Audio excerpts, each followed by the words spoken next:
Everybody, welcome to the Black Flag Coalition. I'm Dane. This is Jesse.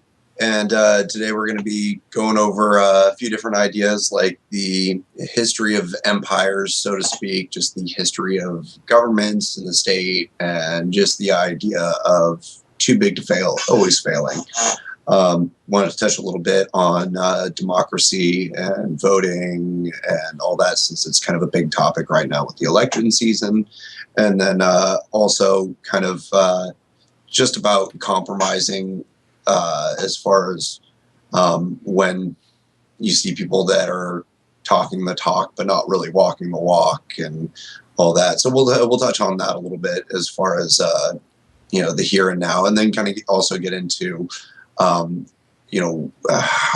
does anarchism work today? What does it kind of look like? And just kind of get into it for people who don't know that much about it. I guess get into the different social theories, some call them the hyphenates, whatever, whether it be ANCAP, ANCOM, whatever. We'll touch on that a little bit too. Anyway, I guess we'll go ahead and get it started. So the first topic was just the history of the idea of the state, and just how, historically speaking, at some point the cycle ends. The state fails. It gets too large. It gets usurped by another more well-armed group, whatever the case may be. We want to talk about that a little bit. All right. Well, where do we want to start with that? I mean, we could talk about the Roman Empire, which I've already Googled. Yeah, and that's always a good one to parallel a lot of different things that are kind of going on today. There's parallels. Well, here, let's start with what it had in common that isn't, I guess you could say, overwhelmingly negative. It was a democratic empire, supposedly. It had its parliamentary procedure. It had its Senate. It had its elections and things like that. And I mean, I would say for a good portion of it, it was fairly, I guess you could say, almost will of the people-ish. I mean, I don't know if it was really the people so much as the senators that were making decisions. Right. But the Senate was highly respected. It was kind of the authority of the land for a long time. Right. But here's the funny thing. They also had an executive, and that was Caesar. Caesar was their version of what we would call a president in the States. And Caesar was only ever given unilateral control during wartime. And that's kind of how you get into the huge expansion of the Roman Empire, the endless war of the Roman Empire, and ultimately the fall of the Roman Empire. Was that there was a war that started. The Senate decided they were going to go to war, at which point they handed unilateral control to Caesar, the president. And they said, hey, win this war for us, And so the next thing they knew, they were in a decades-long, generations-long war because Caesar, surprise, surprise, never ended the war. He just kept expanding the war. Losing his power. Right. And you can see that parallel easily today. I mean, if you talk to some people who've studied history, they'll tell you that the U.S. has been at war all but maybe 7 years of its total history. If you include the Indian Wars, the wars with the Mexicans, and all that. The U.S. has been at war the whole time. And then if you look at things like executive orders usurp law. They completely circumvent law. They are edicts from your president, who's supposed to be checked and balanced by the legislature, the Senate, and the House of Representatives, and yet he can usurp that to the degree, circumvent that by creating these executive orders. And if no one calls them to question, well, now they're basically laws themselves. And that's all without any due process whatsoever. That's just him writing down and signing it and saying this is a law. No one's arguing. Okay, it's a law. Cool. Right. But Roman Empire, it was a democratic state. It became a totalitarian, tyrannical state because Caesar never gave up his power. And there's actually been a lot of people that assumed that Obama would do the same thing. I don't buy it because it didn't work the last time the state tried that. Anytime the state tries to put all of its power into one person, people tend to have an issue with that, so they don't do that anymore. I mean, that's kind of a age-old understanding that absolute power corrupts absolutely. It is what it is, and that's kind of one of the original thoughts that brought me to anarchism in the first place. Is that, well, okay, if all these different thoughts, whether it be a monarchy or a democracy or whatever, once you start putting people in a seat of power, it doesn't really matter what capacity, what fashion, they're going to start to exploit it. The corruption will take hold inevitably. Like it always happens. And you can use, any sort of modern examples where, people say, oh, well, it hasn't happened here yet. Well, it's like, okay, well, how old is that system? How old is that government? How old is that state? Whatever. You look throughout history, and at some point, all those systems tend to fall apart. Right. And I still kind of do subscribe to it, but I almost have abandoned the idea behind absolute power corrupts absolutely. I mean, it seems to be true, but I think a better way of putting it isn't that absolute power corrupts absolutely. It's that absolute power only attracts the corrupt. And if you think about it, if you're a good person, you don't want to fuck with your neighbor. You don't want to control anybody. You don't want to exploit anyone. You're a decent human being. You probably don't have any desire to. Why do that? Oh, well, so I can fix it. Well, okay, sure, but how many people, how many politicians can you name that you really honestly think are out to gut their own, power and gut their own official capacity when they get there? Even guys like who might have really good intentions, like we'll even go so far as to say someone like Ron Paul, who by and large has very good intentions. I believe that. Right. As far as we can tell, his record holds up. Right. I'll give the guy the benefit of the doubt. He seems like a genuine dude. He, all that stuff. And, but the thing is that it still comes with the caveat of he still wants to be in a position of authority. He still wants to, have some sort of control. He still has his own personal beliefs. And that calls into question what he really is and isn't going to stand for. He has an agenda. What is it? Right. And, I think the guy is pro-life, stuff like that, like so would he be willing to use law to, enforce that? Right. So it's still even... he still believes in the use of law and authority, even in a very small capacity. Right. Well, the best way I've ever been able to really reconcile it is to say that, first off, those that compromise with evil are compromised by evil. I mean, there's just no way around it. Ron Paul seems like a stand-up guy, and it seems like he's probably the least compromised.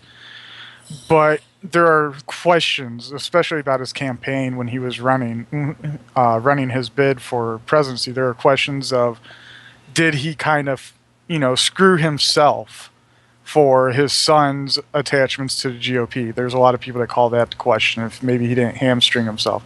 I don't know. I don't care. The point is, I don't doubt that there's something that caused Ron Paul to completely recede from the political authority and become nothing more than a face and a name, like he has.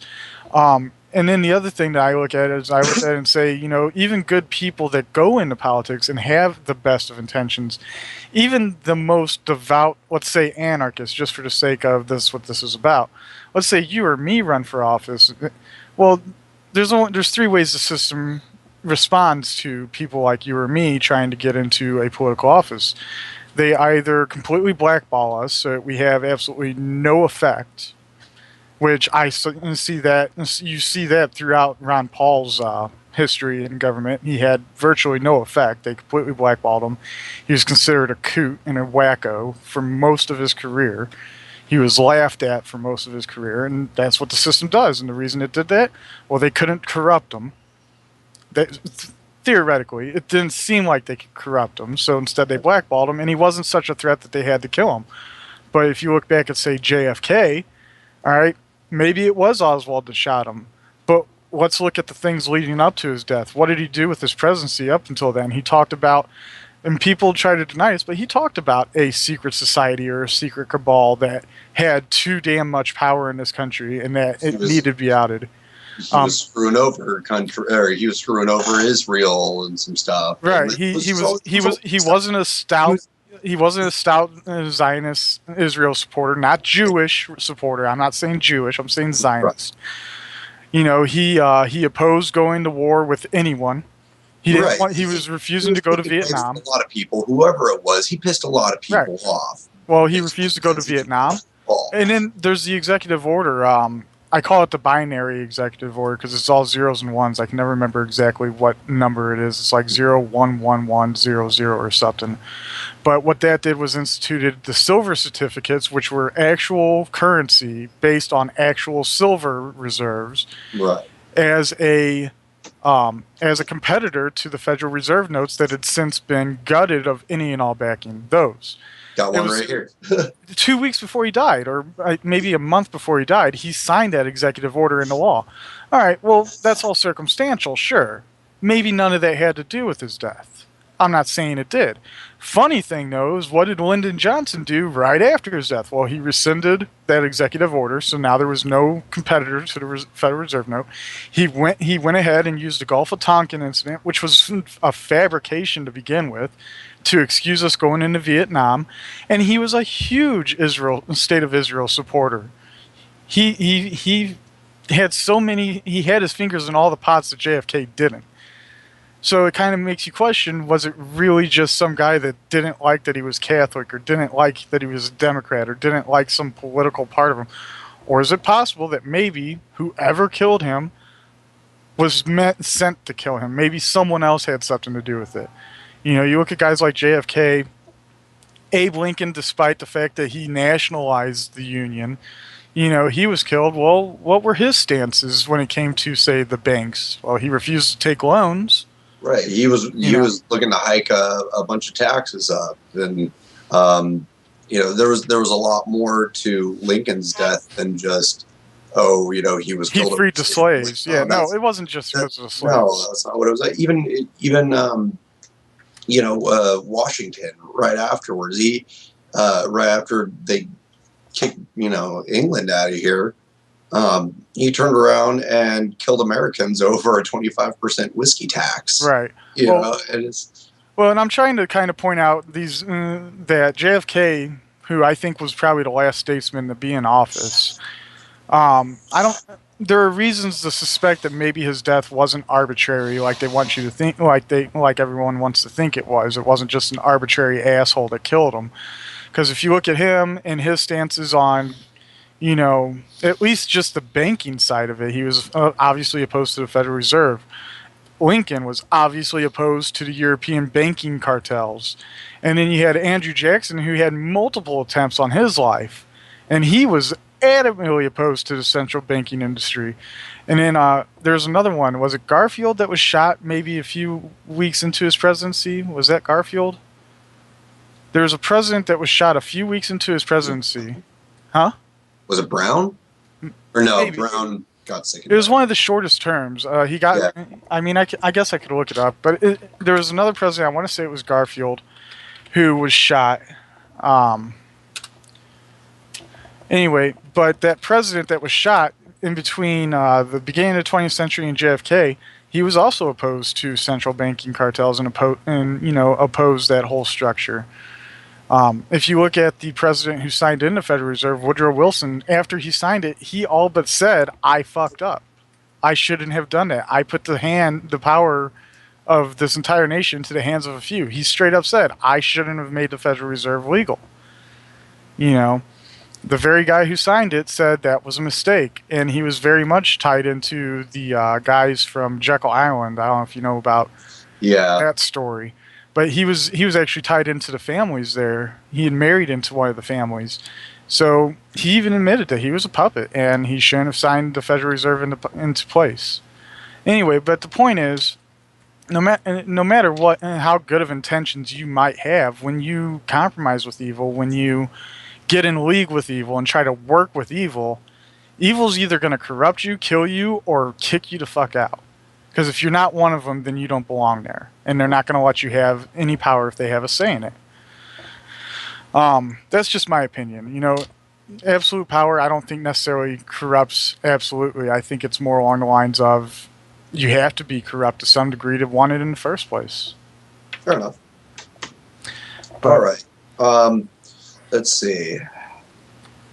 All right. So, still kind of bringing it back to the history of empires and all that, and just how, historically speaking, you look at any government-run society from for the last 7,000 years, basically since we for as long as we've had written history to any extent.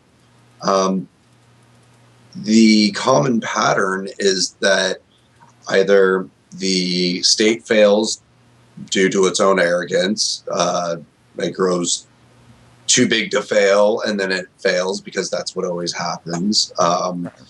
It just ends up imploding under its own weight, basically, or it gets overthrown by its own people for being corrupt. Yeah. The British crown in the colonies. Right. Theoretically. Or Rome, with the senators killing Caesar. Right. There's a lot of historical examples of things like that. Just politicians becoming too corrupt to whatever capacity, and the people rise up. Whether it's the politicians, the senators, whatever, or it's the people themselves, the enslaved, whatever. Or there's another warring state that comes in and violently takes over, and then Right. they still, they either kill everybody or they, just end up asserting their authority and their power, and Right. the cycle starts again. South Africa, Right. It's just the next part of the loop, basically, is all it is. Well, I think what we can take from history regarding all that is simply that there is no such thing as a government that exists forever. There is you can't expand forever and exist forever. I mean, I think I want to say it's a law of conservation. I'm not sure. But there are actually legitimate physical laws, like in science, that explain that a system cannot expand forever and it can't live forever. It's impossible. It consumes more than it can possibly produce to continue going, and that's true even in a political system. Yeah, a political system will fail. Just all systems fail. The end. It's a very simple idea. So I think history shows us it's not going to go on forever. America will not be here, come I'd say in the next few centuries, if not long before that. I'd say it barely has a few decades left in it, to be honest. At least not as it exists today. Right. And, we're not talking about the geographical region of North America. We mean the system of governance that exists today. It's going to break down in some form or manner, and whether or not it breaks down into something totalitarian, despotic, or something more free and liberty framed, that's really just up to the people that are there when it happens. Right. It's how everybody reacts to that change. Yeah, that's the thing, is that change can be a good thing or a bad thing. It's just a matter of how, we can even go to back to the start of the United States. We had a choice. We were free for 5 fucking minutes before the founding fathers screwed it up. Right, and here's the beautiful thing back then, though, and it's an option we really don't have today, and it's an option that we're constantly told that we should take, which is, if you didn't like the government that was being created in the colonies after the Revolutionary War, you moved the fuck out west, where no one ruled shit. You moved out there, you tried not to get in the way of the natives, and you lived out there on your own. Right. Even that's a bit extreme in my opinion. Why should you have to move out of your own home? But hey, government's not going to leave just because you don't want it there. But now we're told to do that. Tell me where I can go where there's not government. Go ahead. You Right. know, I mean, I can name a couple of theoretical places that exist, but first things first, got to get a passport from this government, got to get permission from this government to leave, and then to give up my citizenship, that's a 5-year battle with the government because they don't want to give up those taxes from me making money in another country. Right. But yeah, I mean, every system fails and every government fails and government just fails. It fails more than I'd say any natural system that exists because it fails daily. Yeah. Every day it fails to It's a provide. man-made system. It's not a Yeah. natural system. It fails to provide what it claims to provide. It fails to provide security. If it provided security, we'd be safe. It's had 10,000 years to perfect that. If it managed to provide, if it managed to provide prosperity for everyone, it's failed there too. Granted, in the U.S., our poorest people are probably a lot richer than the poorest people in Africa. Don't get me wrong, but we still have a huge issue with poverty here, relatively speaking. We have people that are malnourished and barely making it, eking it out, eating fucking McDonald's because all they can afford is $1 burger a day or some shit. And we have relatively speaking the same problems we've always had.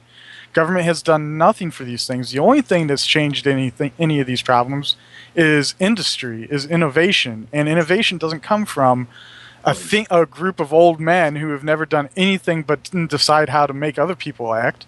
It comes from individuals who say, "There's a problem. Let's fix that. How can we fix it?" Government says, "There's a problem. How can we control it?" Right. There's a difference there. You can't control a problem. It's going to continue to be a problem. But people regularly think of ways to fix problems. For instance, It seems like in today's, government, it's not even how do we control the problem, it's how do we make a profit off of this problem. right. Everybody, welcome back to the Black Flag Coalition. We're just going to jump right back into it. We were talking about failed states and it not really mattering what kind of state it is or was, and just kind of the idea that inevitably all systems fail. So now we wanted to talk a little bit about democracy today and kind of how it actually works, and touch on that a little bit, as well as the idea of, for those of us who are already anarchists or already of that mindset. There tends to be a group, I don't know how large of a portion of the anarchist demographic it takes up, but just the idea that there are still anarchists out there, at least as far as what they say and what they post and all that, who are still willing to vote, and kind of how that's counterintuitive and counterproductive, frankly. So the first thing being, in my personal opinion, we don't actually live in a democracy. We live in a corporatist society. We live in a system where basically the corporate elite are able to purchase law through lobbyists that basically make it easier for them to pursue their own agendas, whether it be making more money through building prisons for profit, or through debt, or goods and services, but doing so at the cost of the economy or the environment or things like that. Really, it just boils down to voting doesn't make hardly the impact that people think it does today. If voting really mattered, they'd probably be letting us do it. Well, that's what Mark Twain had to say about it anyway. Well, let's start with the basics of it. I've got a couple of things here, not too much, but let's start with the basics of it, which is let's define it per Merriam-Webster, because everyone likes Webster for some dumb reason. Anyway, all democracy is, according to Webster, is a form of government in which people choose leaders by voting. Well, All right, you get to choose your leaders. That's really about it, according to that particular one. Country ruled by democracy, which is kind of self Yeah. defining.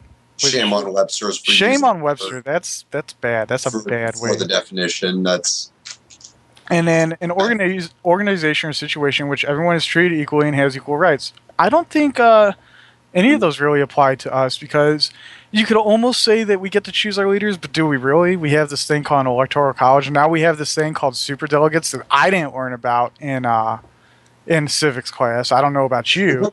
I don't remember hearing about. Well, we have the electoral college, and there are these guys that get picked to be in this, and they get to vote, and their votes are the ones that end up electing the leaders.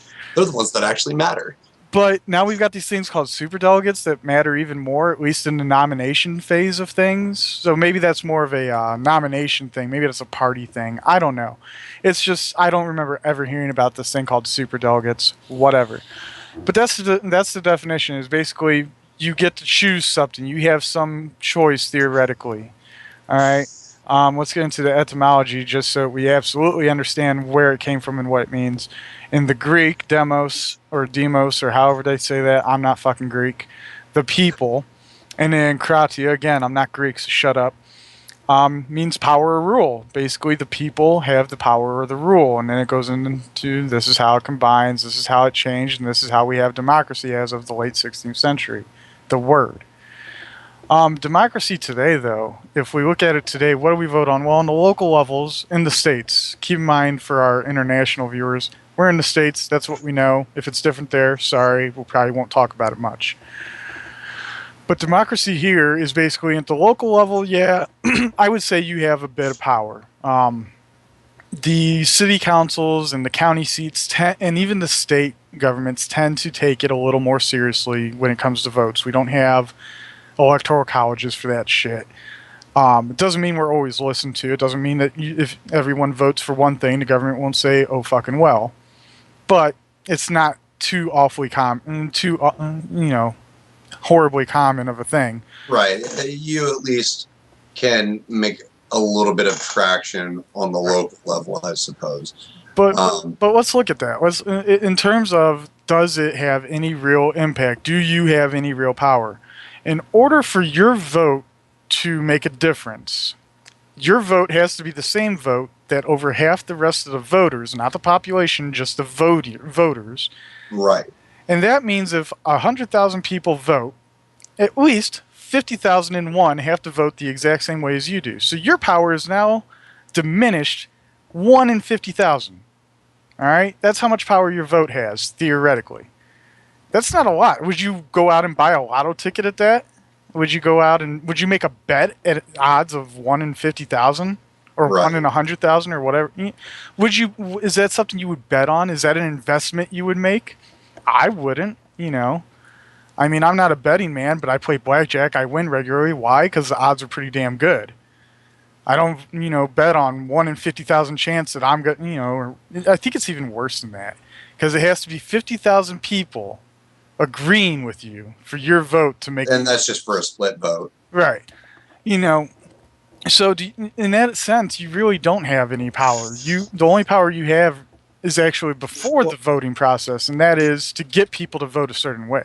Right. And even still, once it comes to that, it's like, okay, you're still basically what voting boils down to is the individual saying, in essence, I condone the use of violence and extortion to enforce this law with which I agree on the population. Should the vote be split 49-51,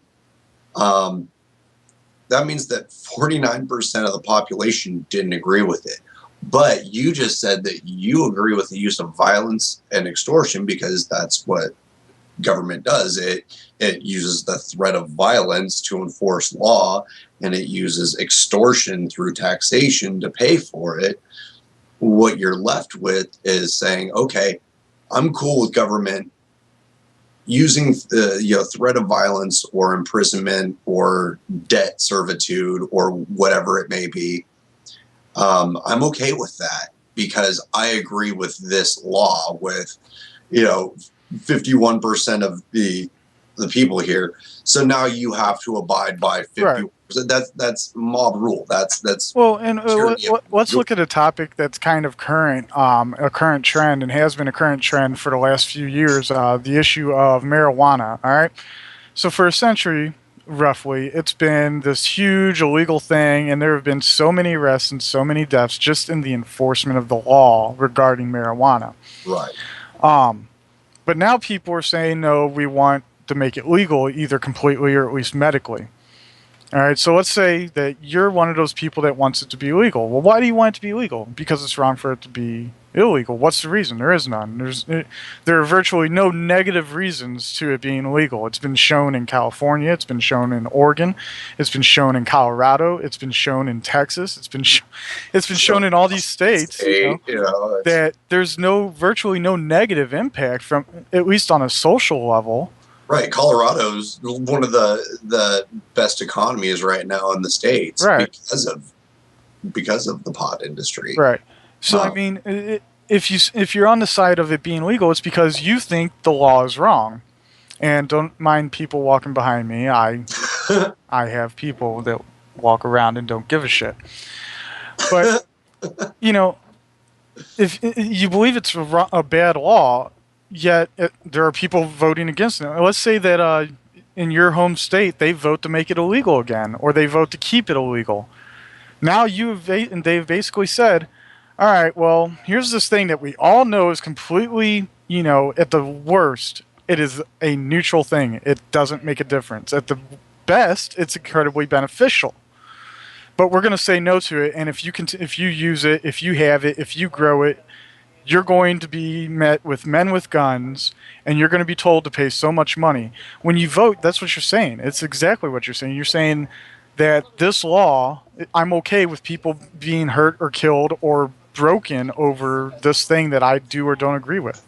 Exactly. And the thing is that it is not a crime by the legal standard of a crime. A crime involves an injured party. Someone has to be, someone's property has to be damaged or stolen. As a direct result.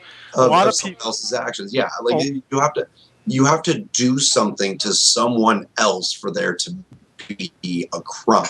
Right. Victimless crimes are an oxymoron. That's not a crime. And I'm going to go ahead and nip in the bud the big argument you get about victimless crimes, which is that they're all indirect arguments. For instance, when it comes to, say, registering your car, well, the victim is the state, the people of the state, quote unquote, represented by government, because now you're denying them this money that you pay to register your vehicle.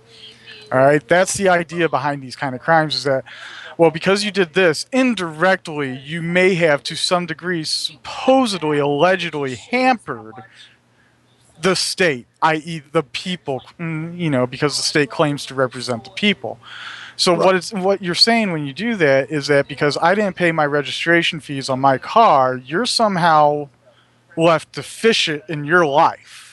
And that right. Every other person in the state or in the county or in whatever have also been left deficient because of my inaction, because of my refusal to give away my money to drive my car on roads that my money has paid for. Right. And it's the same when it comes to, any of those victimless crimes. People argue against legalizing drugs, not just pot but anything, because, well, look at all the crime surrounding it. Well, that crime only exists because the laws make it impossible for it to be a civil venture. Right. Yeah. I mean, there was a once upon a time, you could literally order opium, straight up heroin, and the rig for it to inject it into your arm from the Sears catalog and have it delivered in a brown paper wrap parcel delivered straight to your doorstep. And surprisingly, what were we not hearing about back then? Anything really. There was no huge problem there. It was primarily housewives that used it because drinking was kind of socially taboo at the time for women. Right, and the same thing was true with guns. Kids could order a machine gun back in the early 1900s. Could order a damn machine gun. You didn't see them going around shooting up schools.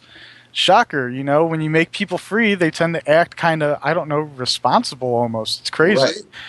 But yeah, I mean, people sit there and say, well, what about my kids? There are going to be guys trying to sell this shit to my kids. Really? Is Walgreens going to your kid's school, standing outside and saying, hey, kid, want some fucking Ritalin?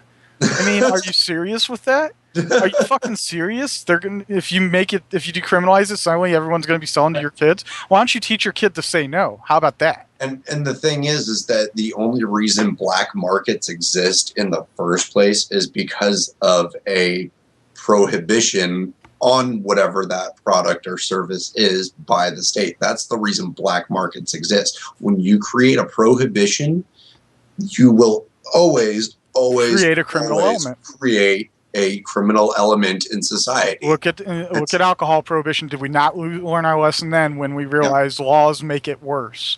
But exactly. I digress. We're getting more into the drug war than we are democracy. Getting back to democracy, the point is, whenever you vote, you're saying, not only are you saying I condone the use of force on my neighbor for doing something that may or may not affect me in any way, real or otherwise. I am also, if you're an anarchist, you are also validating the state. Even if you put in a joke vote, in my opinion, you're still validating the state because they don't count how many joke votes and discard those and say those don't count. No, they count the smiley face on it. Right. They count every vote and they say, look how many people are supporting the system. This is validation. It is validation of the legitimacy of a system that claims to have your consent, though you have never said I consent to anybody and never signed on any dotted line. So as an anarchist, if you believe that you never consented to the system, why on earth would you perpetuate it and tell them that it's valid by giving a vote? Exactly. I mean, it's not like they look at the damn things anyway. And the thing is, too, is that, because we're going to get into this shortly with the kind of the hyphenates or just the different political thoughts within the umbrella of anarchism itself, you're still perpetuating the left-right system, where it's, okay, are you an ANCAP? Well, you're probably going to go, for people who don't know what it is, an anarcho-capitalist, someone who believes in free markets and things of that nature. Well, you're probably going to vote for someone like Ron Paul or, Rand Paul, Gary Johnson. Someone of that ilk, the more libertarian side of things. Are you an anarcho-communist or an anarcho-socialist? Well, you're probably more likely to vote for someone like Bernie Sanders. But in any case, you're still perpetuating that system of division, that system of authority and all that, like you were saying, where it's not helping anything. It's actually counterintuitive. And what you're doing is you're just adding fuel to the fire for what's ultimately a power grab, one way or the other. Yeah, and before we take this next break, I want to make 2 points regarding anarchists and voters specifically, or voting specifically. I am absolutely adamantly opposed to voting. Now, I won't call you not an anarchist if you vote. I'll just say that you're very misled, very You'll have to debate on the topic. You're confused. You'll have to debate on the topic. Right, I'll debate with you, but I won't sit there and be like, you're not an anarchist. Whatever, you can do what you want. You're not going to Scotsman someone over it. But I don't have an issue. I'll tell you what I don't have an issue with. On the local level, I have no issue with campaigning or lobbying for people to vote a certain way in order to make it easier for you to live your life and easier for them to live theirs. For instance, we're getting ready to have a vote here in Missouri. Supposedly, we're going, or as far as I understand, we're going to have medical marijuana on the bill. Now, Missouri has already signed a law that in 2017, marijuana is going to be virtually decriminalized throughout the state. So that's already on the boards. That's already gone through. That's already signed by the governor. That's already happening. In 17, you're probably not going to get any shit for having pot on you anymore. But we also have this ballot about creating this industry, the medical marijuana industry here in the state, and making it legal in that sense. And I absolutely tell people vote yes on it. That's a business I can get into that I have very little risk getting into. I'm not opposed to getting into risky businesses, but the less risky, the better. That's smart business. Right. So I have no problem with campaigning for people to vote a certain way. Let the people that are going to vote. They're going to vote. You might as well get them to vote a smart way. And then if looking at the presidential elections, here's my theory. All right, either you get people to vote for the guy that is going to be the most freedom-minded, which none of them are.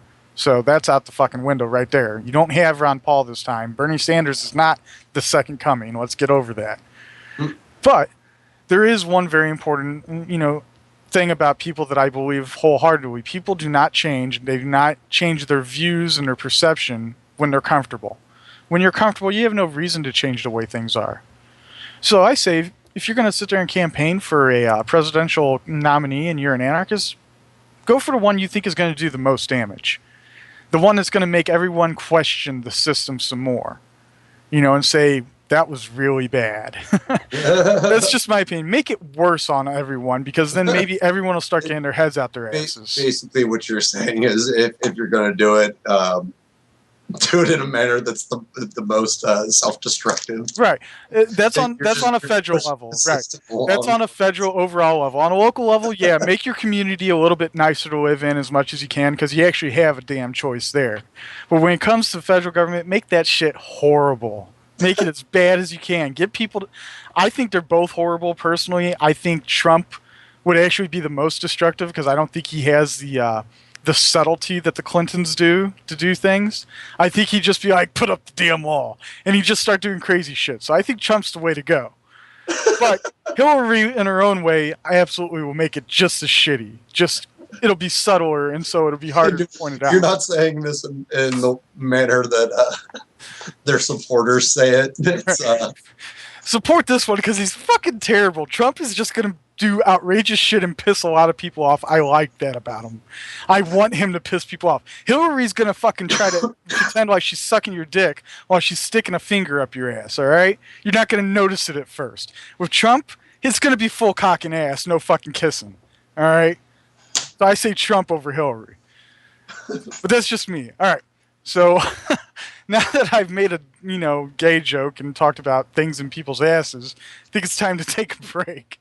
And we'll come back and talk some more. We'll talk a little bit more, or a lot more, about anarchy. Everybody, welcome back to the Black Flag Coalition. Now we're going to cover the different hyphenates, the different economic ideologies within anarchism itself as a philosophy, and then go over what is the Black Flag Coalition itself. And also touch on the idea of spontaneous order and how all these different cultures and societies and beliefs and economic theories can all openly work together or not, to whatever capacity they see fit. So basically, when we refer to the hyphenates within anarchism, we're talking about, anarcho-capitalist, anarcho-communist, anarcho-socialist, mutualist, syndicalist, voluntarists, things like that. And the list goes on to primitivists, who believe in more tribalistic lifestyles, or transhumanists who think that technology is going to be the saving grace of humanity, or they want to be cyborgs or whatever. There's everything. Everything. And we should apologize in advance before we get into too much more. We aren't familiar, we aren't intimately familiar with all of these. So if we misrepresent, we're not trying to. Not at all. It's not to say that we're necessarily we're not saying what we believe, but understand it's what we believe. It's not exactly what we know in all cases. Right. Or if someone has a lot of times it breaks down to someone's personal interpretation of something or their personal views. And again, like, the entire point of the core philosophy of anarchism kind of overrides all of that. You can believe whatever the hell you want. Do whatever the hell you want to do. Live your life however you want to live it, with the caveat of you're not impeding anyone else from doing the same, from pursuing their own self-interest, whether that be on a personal, communal, financial, whatever level you want to throw in there. I mean, it's just the idea of live and let live. It's the golden rule that every society and religion, has ever been built upon. Just kind of do unto others, and just mind your own business, do Right. your own thing. As long as you're not hurting anyone else, it doesn't matter. Right. You can be a communist and live in a commune, and not associate with capitalists to any in any fashion, and that's fine. That's your Right. choice. And I think the kind of put into perspective, we'll start with what Black Flag anarchism is, because that is ultimately what all anarchism is. That is the most fundamental basis of anarchy. If you're an anarcho-communist, an anarcho-capitalist, anarcho-syndicalist, whatever, you're all anarchists. So that first word, anarcho, or that first part of a word, anarcho, i.e., anarchist, anarchy, is the most fundamental part of it all. Without that, you're just a communist, you're just a capitalist, you're just a mutualist. But when you put that anarcho there, you're saying the flag, the black flag, the anarchist, the sign for anarchy, no rulers, is of utmost importance. That is first and foremost. So, and that's what black flag anarchism is no rulers. It is seeking to end the state, whether through abolition or whatever means. If it's simply just not regarding it, not acknowledging it, and getting other people to not acknowledge it, whatever the case may be, black flag anarchism is the refusal to bow to the state, is the refusal to acknowledge the state's authority. And that's true for every anarchist. I don't care what hyphenate you have. Or really, even to take that one step further, not even just the state, but to anyone or anything that would assume to have some sort of inherent authority Right. over how you choose to live your life.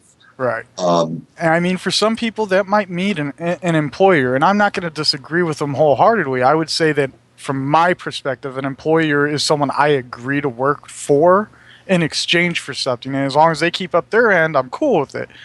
If I feel like I'm getting screwed in the ass, I'm moving on. Right. For some people, an employer, they see that as a hierarchical scale and they associate that with rulership. That's fine. That's you. That's Right. you. But at the end of the day, those that would seek to control you through the use of coercion and violence, and I don't mean coercion like, telling you they're going to pay you $10 an hour, and then they pay you $10 an hour, and then $10 an hour isn't enough. That's not coercion.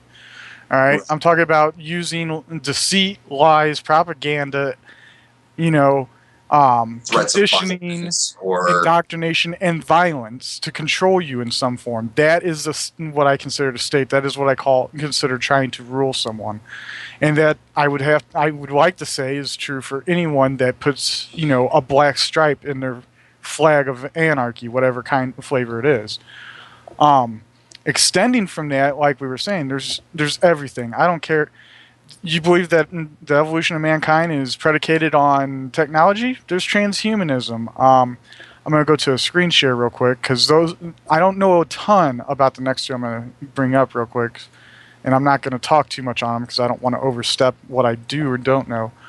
But you have transhumanism, and that's basically just the evolution of man through technology. They believe that the only way we will exceed where we are now, to become more than, become better than, is through the use of our technology and its integration into our lives and even into our bodies. And then you have the primitivists, which seem like a polar opposite, and they are more of a egalitarian, tribal anarchist. They believe in a communal sharing of responsibilities, duties, resources, working together, not getting into any sort of any economic theory whatsoever, and rather just living off the land and with the land. Right. And they're not against technology. You talk to a lot of primitivists, they're cool with guns, they're cool with computers, they don't have an issue with that stuff. They just have an issue with the me thing, with the me first thing. They don't want to put me first, they want to put everyone first. It's not as a materialistic type of right. You make what you need, not what you want, and you do what you need, not what you want. I mean, that's not to say that they don't have things they enjoy, but the first thing that's most important to them is making sure everyone in their community's needs are met. And then maybe we can get into a little bit of luxury here and there. I don't, like I said, I don't know a lot about them, so I don't want to talk too much on them lest I overstep and say something that pisses off a bunch of them. And next thing you know, they're all going to the library to get on the computer because all of them live in the woods. Oh, sorry, my bad. Uh, all right, So, but then you get into the really truly polarized parts of anarchy, and that is your anarcho markets, i.e., capitalists, voluntarists, and whatever else you can think of, and then your anarcho communist, socialists, syndicalists, mutualists, which I believe all fall under a more liberal or left leaning socioeconomic theory. And these guys go at it all the time. They will constantly say that an ANCAPs are not anarchists because they believe in capitalism, and ANCOMs aren't real anarchists because communism obviously would need the state. And they go back and forth like this. And I have my theory. I'm going to let Dane go into his theory about these two. I have my theory that I'll share after he's given his opinion. well, what it really boils down to is just a huge misinterpretation and misconception on both sides, and it really boils down to the disagreement on economics. It has nothing, like, when you actually listen to both sides, neither one of them condones the use of the state. Neither one of them is condoning the use of any kind of inherent authority or assumed authority, or the right to tell someone what they can or can't do with their life and their body and all that jazz. It's just what it ends up being is this pissing contest between, I think, it's really just the same left-right argument that we have right now here in the States. It's the same principle, basically. You got this left-right brag, and it gets really old, and that's kind of what spurred the whole Black Flag Coalition in the first place, was just the idea that, like, there was a lot of people out there that I was seeing who wanted to have a civil discussion, a civil debate, regardless of the hyphenate that they were using or, that they associated with. They just wanted to talk, and they couldn't even do that because there was so much other rabble in the way that they were just, it was honestly kind of depressing. And it turned out that there was a lot more people that have that mindset of, like, you do you, I'll do me, as long as we're not getting in each other's way to, pursue our own self-interest, whatever they may be. It doesn't matter. Neither one of us is trying to use violence against each other. If you want to go do something voluntarily, you go do it. It's more power to you, man. Like, and that's really all it is in its simplest form. That's what the whole philosophy of anarchism is about. Just right. My view on the whole, what I call the hyphenate wars, really comes down to like you said, it's a misunderstanding, a miscommunication between the two. Historically speaking, in the last couple of centuries, when anarchism, as I guess you say, political ideology came about, it was primarily a quote unquote communist ideology, and the reason for that was because it was the workers, the labor force, feeling exploited and used by the businessmen who were buying the government to get legislation to support them exploiting the workers. And it was completely understandable. They saw the state as a sort of facilitator for the abuses of the factory owners and the employers. I'm not completely against that sentiment. That is very much happening today. Businesses today buy out government all day long. On the other side, communism, same deal. Those that are in charge of distributing communism tend to take advantage of their place in that world. That's why state communism is as bad as it is. Same as state capitalism is as bad as it is today. right. But It's the state that's the common factor in both of them. Right, and that seems to be the understanding that everybody in the Black Flag Coalition, as far as the group itself, they all have that common understanding of like, yeah, it's not the economic theory that's wrong here. It's once you get the state involved, okay, well now you're dealing putting guns with to heads. exactly that's all it is. And Like, you're concentrating power from the people to a small group of administrators. right, an economic theory is benign. It's not good or bad. It's just an economic theory. It's just how people conduct trade. Right. That's it. It's how you trade and share and utilize and acquire resource. That's all it is. Exactly. My problem in a note I wrote, and there's not a whole lot on the hyphenate wars or on the polarization that's been written, because oddly the idea of putting the black first, i.e., putting black flag anarchism ahead of everything else, isn't as I don't want to say it's new, but it's been popularized fairly recently, and so there's not a lot out there. And I think there's a good reason for that, actually, because, in all honesty, the whole anarcho-capitalist side of things, it's fairly new compared to Right. anarcho-communism. It's only in the last 20 or so years that you've seen ANCAP really come to exist. It's not saying there weren't capitalist anarchists before, Right, they just never codified. Right. The term hadn't been coined until relatively recently, historically speaking. And then as the debate develops and all that, plus with the advent of social media and all that kind of stuff, and the ability for people to actually have these conversations now all over the place. I mean, that's the great thing about it, is that now we can communicate with each other. We can hash this stuff out. Right. And so I think that this came about exactly when it was supposed to. Sure. But yeah, the problem as I see it between your socialist, communist, whatever you want to call it, and your capitalist, voluntarist, I don't know if there's anyone else really on that side. Neither inherently requires, demands, or expects all others to conform. If you talk to them, neither of them requires, demands, or expects all others in the world to conform to their ideology. They don't, because to do so would be statist, i.e., it would be forcing people to live a way they may not necessarily want to live. Right. Yet, they both assume the other has nefarious plans to do just that, and so they accuse each other of simply claiming to champion freedom in a bid to enslave through their own methods. So what you have is these two groups saying, you're just saying that you want that you're an anarchist to convince people that you're into anarchy, to get people on your side, but ultimately you're going to use communism to enslave through, monopolizing access to resources, blah blah blah. And the communists are saying the exact same thing. You're just pretending so that you can monopolize the access to resources.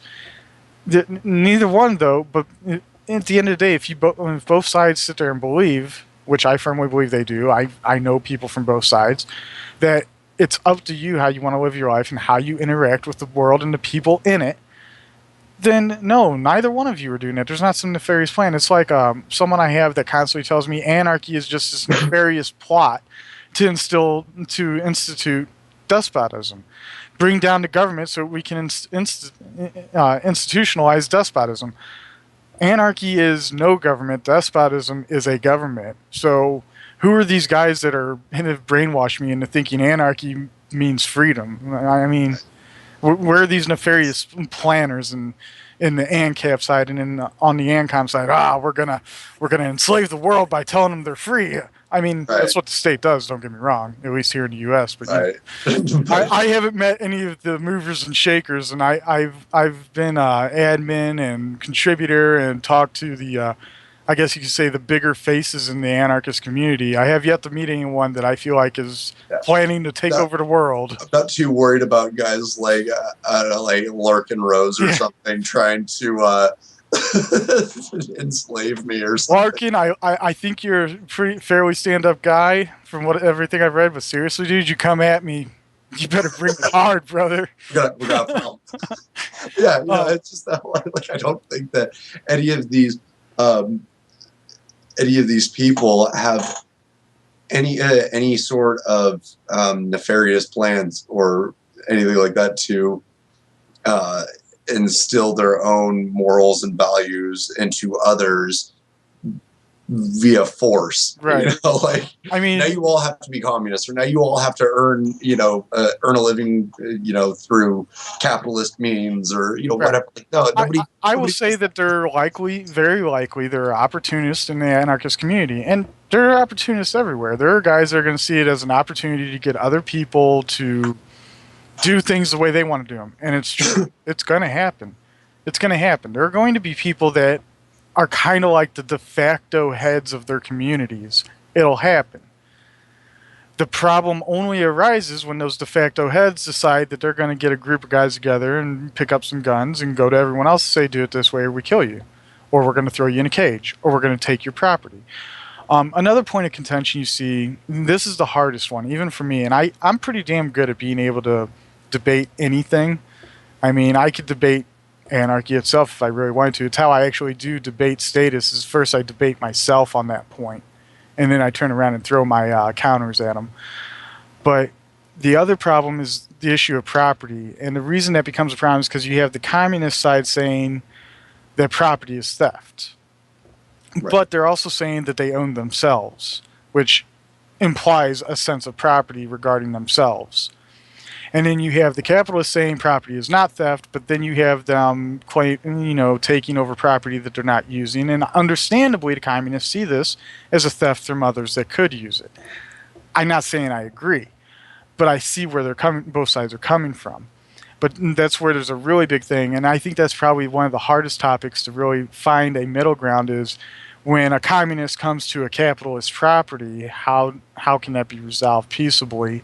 How can communists, tolerate that, and how can capitalists not just sit there and start shooting commies that come on their land because they don't see it that way? I'm not going to get into that, but that would probably be the biggest polarizing point that I think should be focused on. Not so we can determine who's right or wrong, but so we can determine, all right, let's say that we have this anarchist society. How am I going to deal with a communist who decides he wants to farm on my land?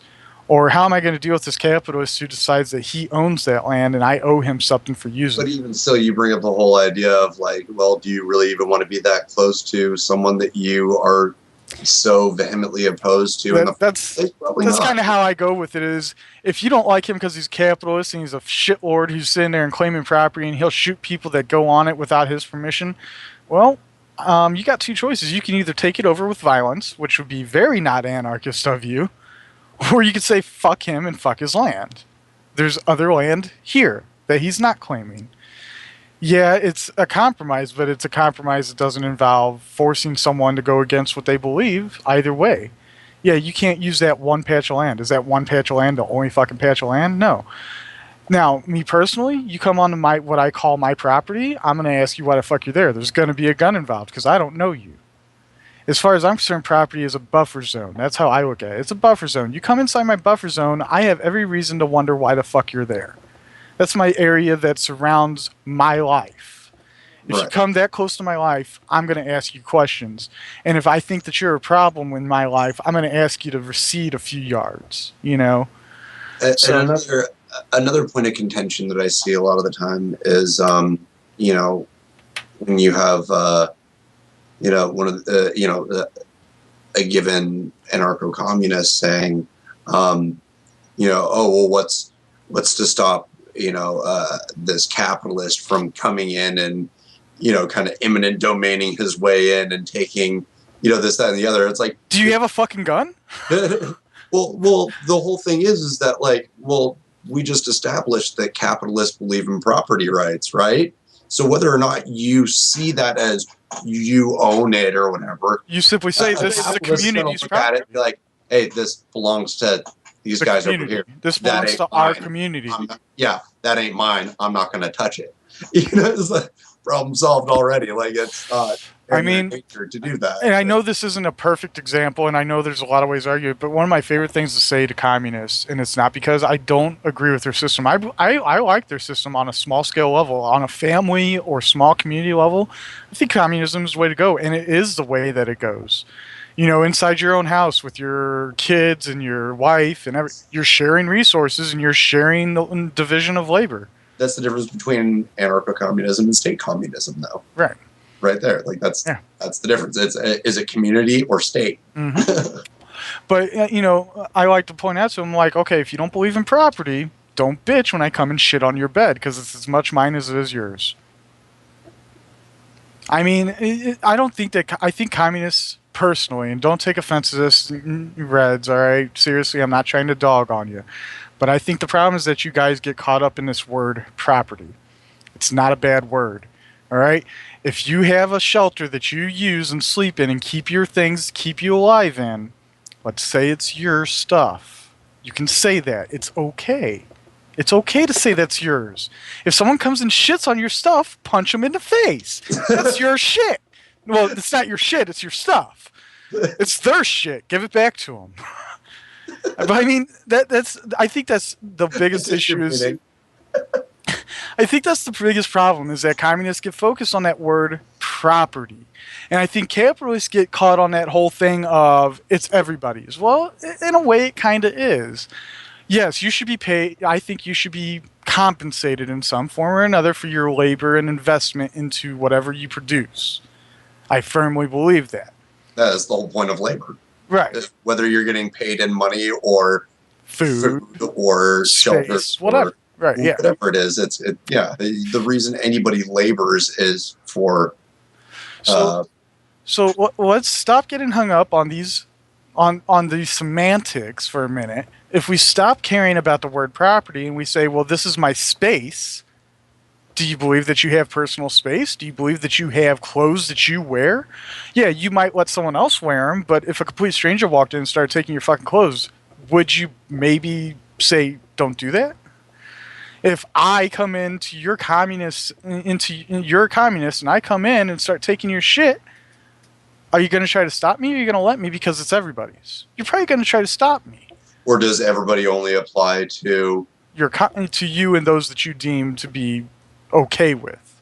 Right, your direct community. In which case, let's face it, that's property. That's property rights. And even still, it's okay. Then it's owned by this circle of people, and you guys just share everything. I think I think the biggest problem is that they get caught up on these semantics that are really non-points. All right. A capitalist believes in property in its purest sense, which is, this is mine. I've put my labor into it. I have invested something of me into this in some form or way or whatever. Yeah, that could be just putting a fence up. I don't think that's necessarily the best claim to that's yours, but it does help to make the claim. But you're getting hung up on that whole thing of property is theft. Well, then if that's the case, then I should be able to take a shit on your bed. I'm just saying, because I should be able to use it as my bathroom if I decide that's a bathroom and it's mine as much as it is yours. But that's not the case. That's not how communism works. Communism, you do have your personal effects. You do have your personal things and your personal space. Thus, you do have, in some sense of the word, your own property. I think a lot of the times it's really just more referring to the communal means of production. Right. And I see their point there completely. And I completely agree with it. You know, if I had 40 acres of land, I'd feel like an asshole if I didn't have my friends and family, if at least invite them and say, you can stay here. And if some beggar came along, I'd probably put him up for a while. And I'd even say, hey, you can stay here as long as you want. Help me out with my land.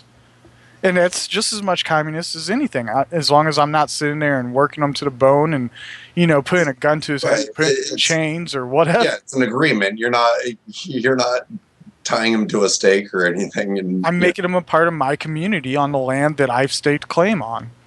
And that's actually a good little segue into the next kind of little subtopic, and that is spontaneous order. Which is kind of the idea, at least when applied to this topic. It's the idea that even if you have a different economic preference, we'll call it that, an economic theory preference, there's still no reason why you can't associate with other individuals or other groups or businesses or what have you,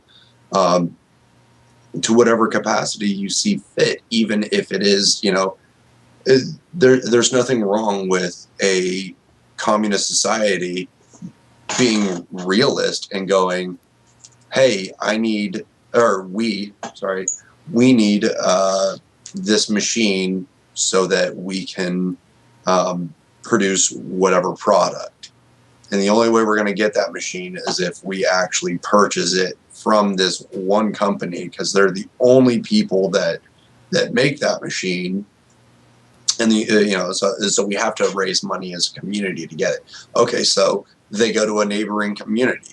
They sell their stuff at a farmer's market. They make money as a means to an end, so that they can, further their own goals as a community. Of, okay, cool. Now we have this means of production. Now we can, pull carrots out of the ground with a machine instead of by hand. Awesome, whatever.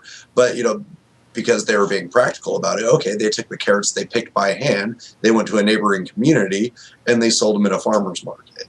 Now they can go get that machine, whatever, and this is just kind of a candid example. But just the idea that people can associate with one another however they want. And these are all just ideas, they're preferences. They're nothing, you're not conscripted to any of them. There's nothing saying you couldn't live in a communist society for 10 years, 20 years, and then one day decide, I want to move and go live in Los Angeles or wherever, to some capitalist. Wait, are you assuming that Los Angeles is going to go capitalist? You know what I'm saying, though. Man. Like, go on. There's no restriction saying, like, right. Just because you say you're an anarcho-communist, now you have to stay in this commune for the rest of your life, blah, blah. Like, that's not how it works. Right. And you can still go wherever the hell you please. Well, and here, before it gets too tedious leaving this up, spontaneous order per Wikipedia. I know it's Wikipedia. I don't like using it as a resource, but it's quick and easy. And it's not usually that far off anymore. Spontaneous order, also named self-organization, that's actually a perfect definition of it, is the spontaneous emergence of order out of seeming chaos. It's a process found in physical, biological, and social networks, including economics.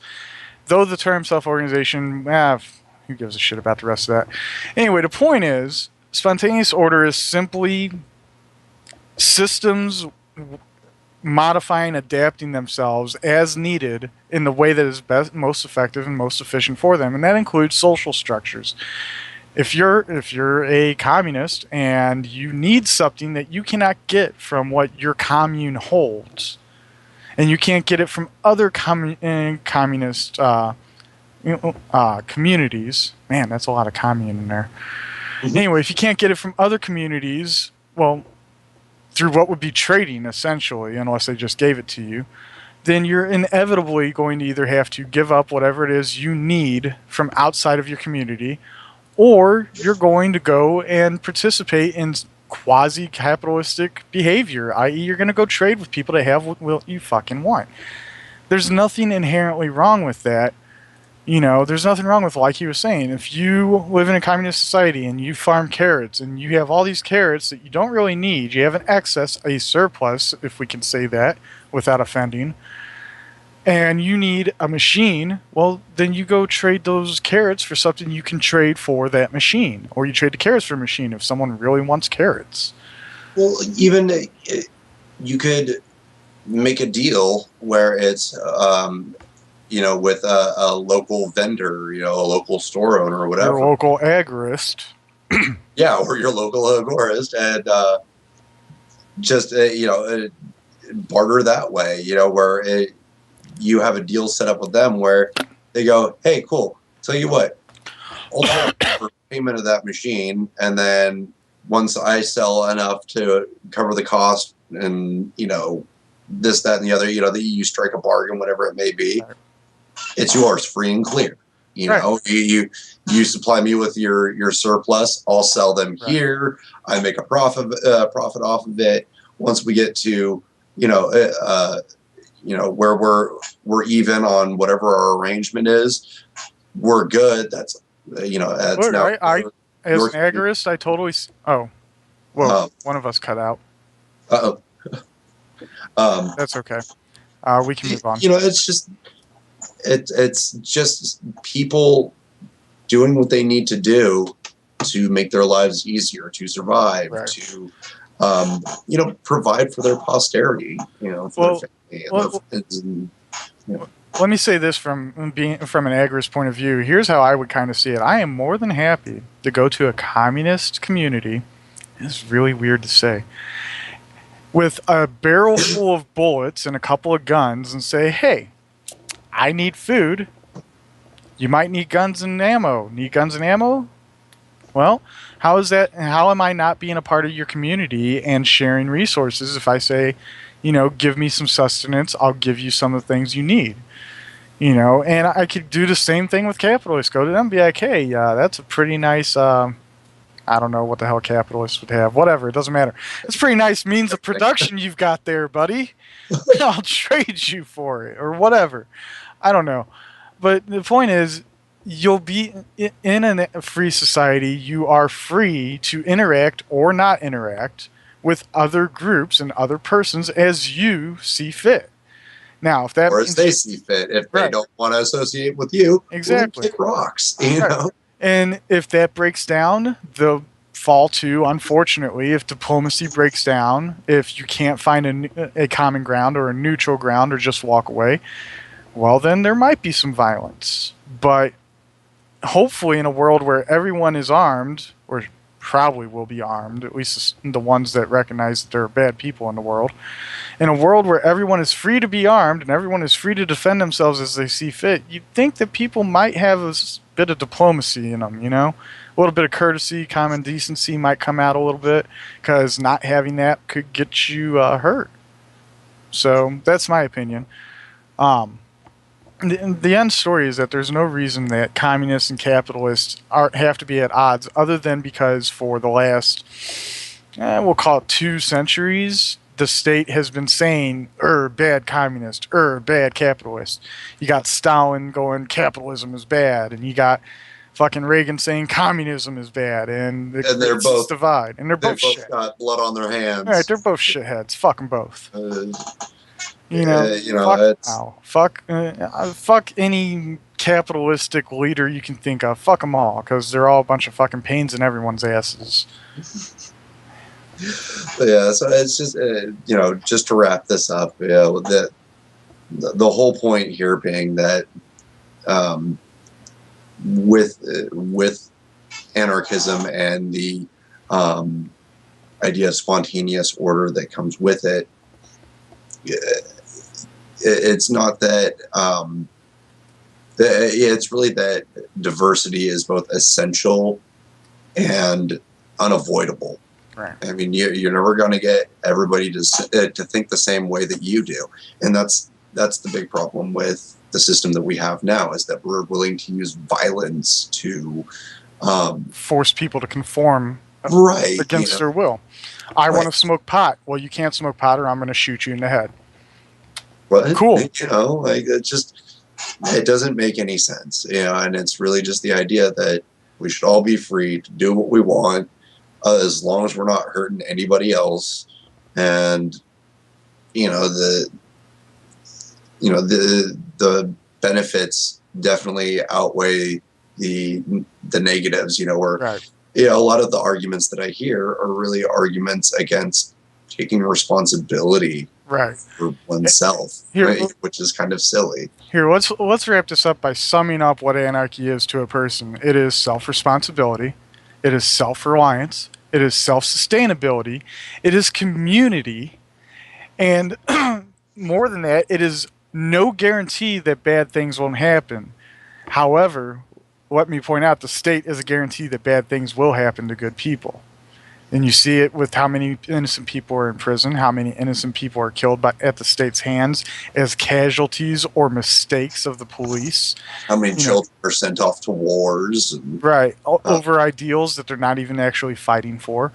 Or fighting for corporate interests that are funding both sides of the war, or things like that. And anarchy is no guarantee that there will not be violence. The state is a guarantee that it will be. Right, and it keeps things at the lowest possible level. Right.